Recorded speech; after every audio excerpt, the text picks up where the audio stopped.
Samahan nyo naman ako today na mag-level up ng isang klase ng ulam. Pero bago tayo mag-umpisa, huwag sanang kalimutan, i-like at i-share ang videos ko at i-subscribe ang YouTube channel ko para lagi kayong updated sa mga videos na ina-upload ko at sa lahat ng niluluto ko. Ako nga palang madiskarte yung kapatid sa kitchen, July Mariano, and welcome again sa aking YouTube channel, OFW Diskarte Cooking Ideas. Tara mga Lodi, samahan niyo akong mag-prepare at magluto na tayo ng isang klase ng ulam na napakasarap. It's level up time, let's go! Yan ang lulutuin kong masarap na ulam at magluluto ako today ng teriyaki eggplant mga idol. Kaya samahan niyo akong mag-prepare at magluto na tayo ng isang napakasarap na eggplant recipe.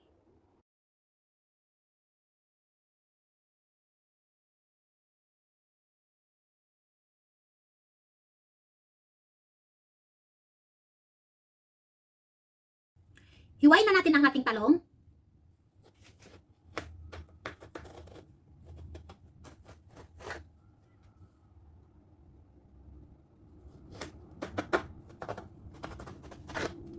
Ayan mga idol, tingnan nyo kung may uod.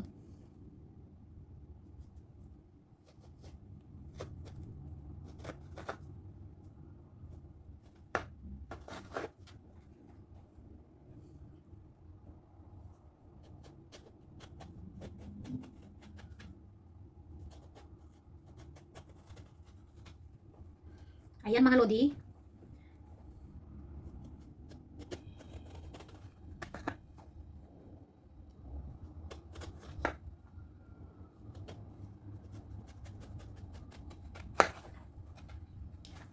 Ayan mga idol, ganito lang ang paghiwa sa mga talong mga lods. Ganito rin natin yung isa pa mga lodi. Mag-mince tayo ng bawang at luya para sa ating sauce mga idol. Ayan, dalawang luya, dalawang garlic lang.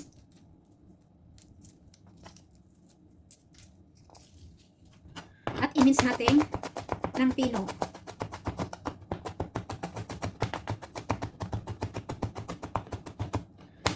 Wala tayong food processor, kaya mano-mano na lang ang gagawin natin mga idol, okay lang yan. Gawa tayo ng teriyaki sauce. Ipino lang natin mga loads. Yan, okay na yan. Then, iset aside natin.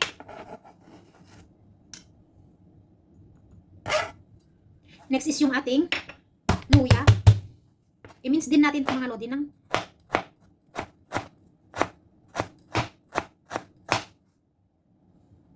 ayan, okay na yan.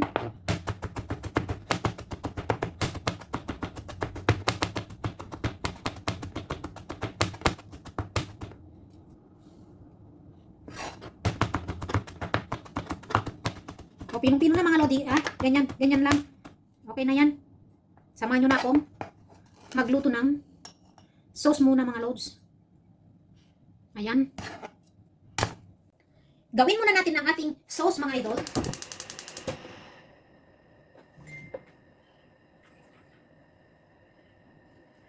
Yan. Sesame oil ang gagamitin natin. Hintayin natin uminit. I-fry natin yung ating garlic at ginger.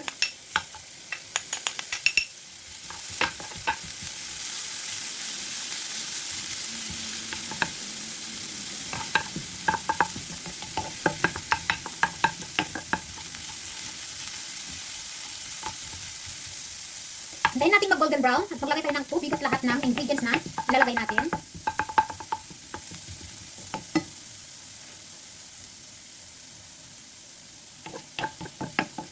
Ayan mga idol.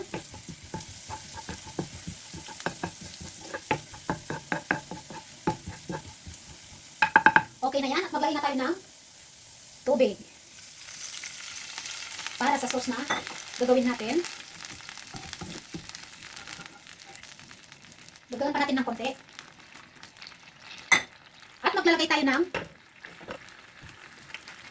1 tablespoon ng soy sauce.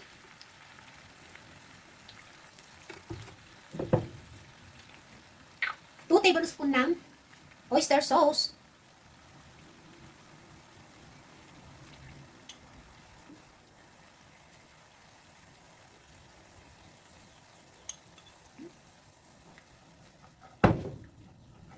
I-mix lang natin mabuti.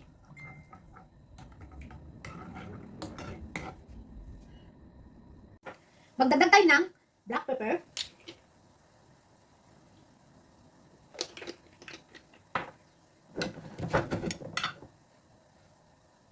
Teaspoon ng sugar.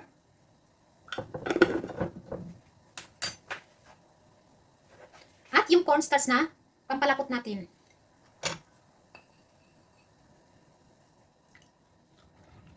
I-boil lang natin hanggang lumapot yung ating sauce. Ihalo-halo lang natin mga idol. Hintay natin kumulo at tikman natin. Ayan, pakulo na siya.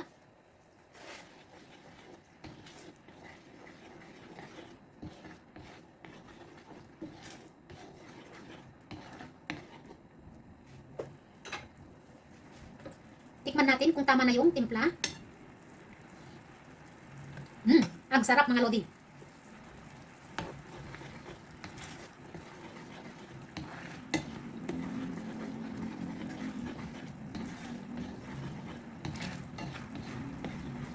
Ipalapot natin siyang mabuti.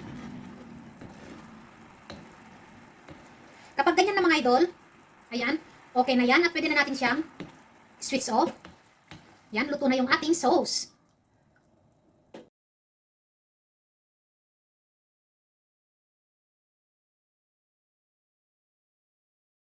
Gawin naman natin yung ating pagluluban mga idol. Yung ating flour. Dalawa yun, damihan lang natin.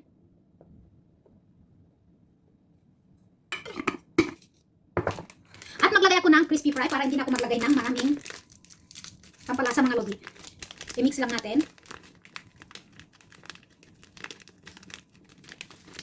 Ayan. Mano-mano lahat mga lods.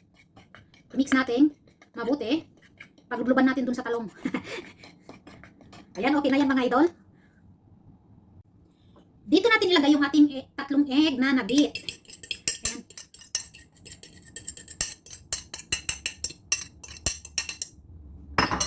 Next, ilublob natin yung talong. Ayan mga lodi. Malinis yung kamay ko, naghugas ako. Ikot lang natin mabuti.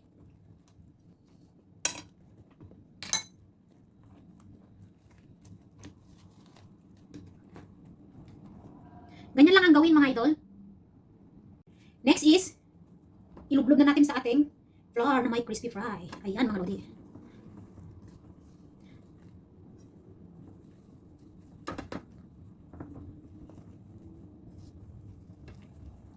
Balutin natin mabuti.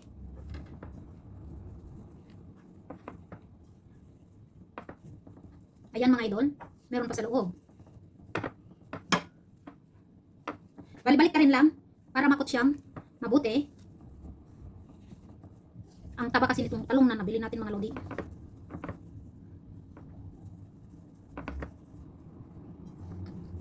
Itong isa muna ang lutuin natin mga lods. Isunod natin yung isa mamaya. Ayan, kung kulang pa mga lodi, isaw-saw ulit natin. Na-double coat ko na yung eggplant natin at ready na tayong magluto. Ganyan lang mga idol. I-double coat nyo kung nakukulangan kayo sa coat niya ng una mga lodi.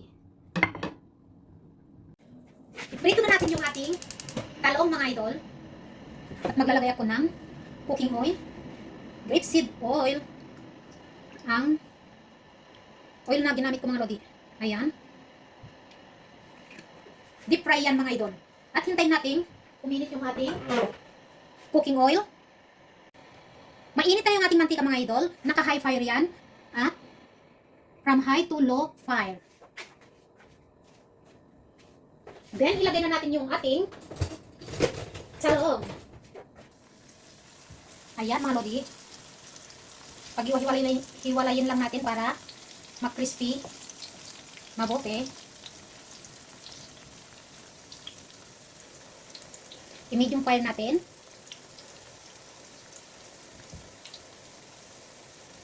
Hintayin natin mag-brown, then balik ta rin natin. Lang yan mga lods para maluto mabuti yung eggplant.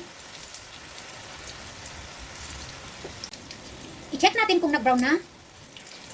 Ayan. Then, balik ta rin natin. Woo! Ang sarap nito mga idol.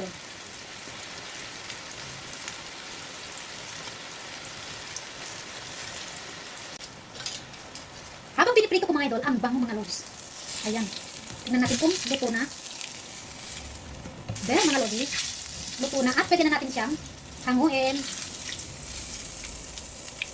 At ilagay natin yung isa naman. Ayan mga idol. Kung gusto mong crispy talaga yung talong mga idol, i-double fry natin. Ayan. Para crispy siya mga idol.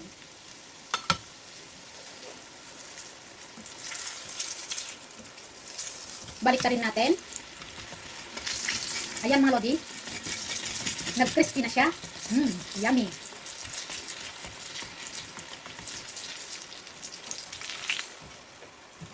At pwede na nating hanguin ulit. Yan mga idol.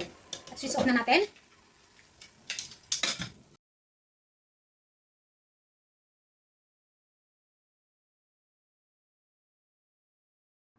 Maraming salamat sa lahat ng nanood ng videos ko at sa mga manonood pa, maraming salamat sa suporta niyo mga lodi. Ayan yung ginawa nating simpleng recipe ng eggplant na naman mga idol o talong. Sarap mga lodi. Ngayon, tikman natin kung gaano kasarap ang niluto natin na teriyaki eggplant. Ayan, crispy pa siya mga lods.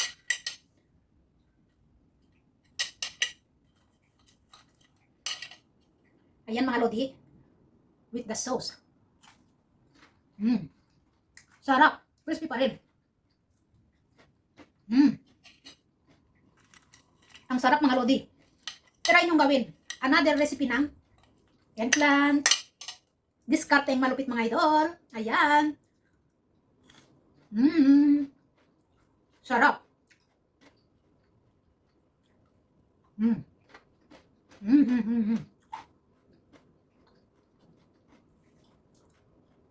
Ang sarap mga idol. Try nyo gawin. Promise. Bye everyone! Thank you so much for watching! Don't forget to like and share and subscribe to my YouTube channel para lagi kayong updated sa mga ulam na niluluto ko at mga cravings sa mga lodi. Thank you so much sa support nyo sa akin. See you again next videos. Bye! Salamat!